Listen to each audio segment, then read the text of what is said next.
माध्यमातून सांगण्यात आलेलं आहे की एकाच दुकानातून वही असतो, पुस्तक असो किंवा गणवेश हे खरेदी करू शकत नाही. परंतु येत्या काही दिवसांमध्ये आपण तर पाहिलं शाळा पुन्हा सुरू होणार आहे आणि अशा पद्धतीने एकाच दुकानातून खरेदी करण्यासाठी पालकांना जबरदस्ती केली जाणार आहे. मी आज प्रथमच तुम्हाला सांगू इच्छितो की शासनाचं अभिनंदन करण्यासाठी मी आज या ठिकाणी आलेलो आहे. 15 एप्रिलला एक नवीन जी आर ह्या महाराष्ट्र शासनाने काढला.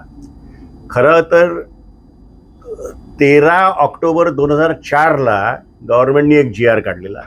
त्या जी आरमध्ये ते असं म्हणतात की कुठल्याही शाळा अमुक बूट एका ठिकाणी, अमुक पुस्तकं ह्या दुकानातनं, गणवेश ह्या दुकानातनं असं कुठेही कंपल्शन करू शकत नाही.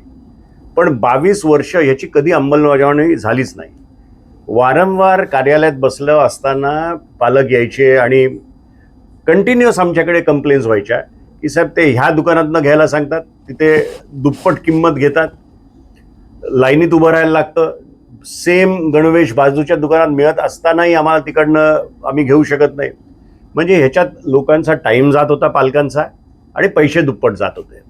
तर आता शासनाने हा नवीन जी आर 15 तारखेला काढला आहे.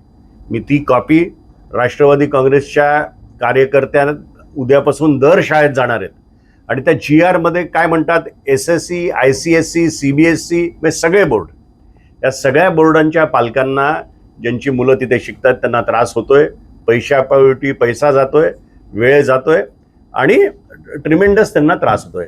तर आम्ही दर शाळा, अगदी सुलोचनादेवी सिंघानिया असो, ज्ञानोदय असो, सगळ्या शाळांमध्ये आमचे कार्यकर्ते माझं वैयक्तिक पत्र घेऊन जात आहेत. त्याच्या मागे तो जी आर असेल.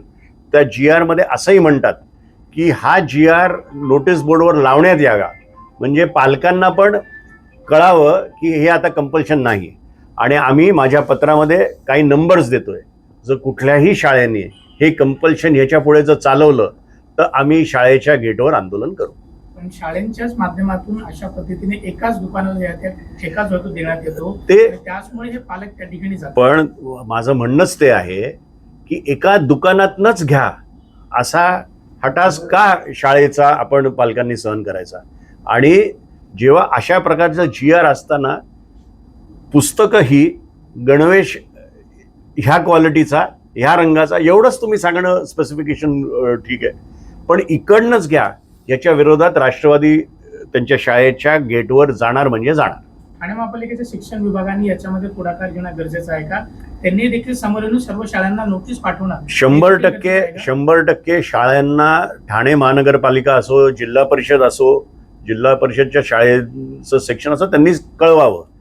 ते कळवतील न कळवतील त्याची वाट मी न बघता मी तो जी आर आणि माझं पत्र आज दुपारनंतर आणि उद्यापासून तर सगळ्या शाळेत पोचेलच आणि ते त्या नोटीस बोर्डवर लावतील याची पण शाश्वती आम्ही घेऊ. सगळ्या शाळेतले पालक पण आमच्याबरोबर आहेत आणि कुठेही जर अशा प्रकारची सक्ती होत असेल तर आमचे कार्यकर्ते रस्त्यावर त्या शाळेच्या गेटवर उतरतील. जर कुठल्याही शाळेने अशा पद्धतीने बंधनकारक केलं की एकाच दुकानातून घ्यायचं तर राष्ट्रवादी काँग्रेस पार्टी, शरद पवार गटाची भूमिका काय असणार? आम्ही गेटवर आंदोलन करू एक, आणि त्यांच्यावर गुन्हा कसा दाखल होईल हे आम्ही बघू. ज्या पोलीस स्टेशनच्या हद्दीत ही शाळा असेल त्या पोलीस स्टेशनवर पण आम्ही धडकू.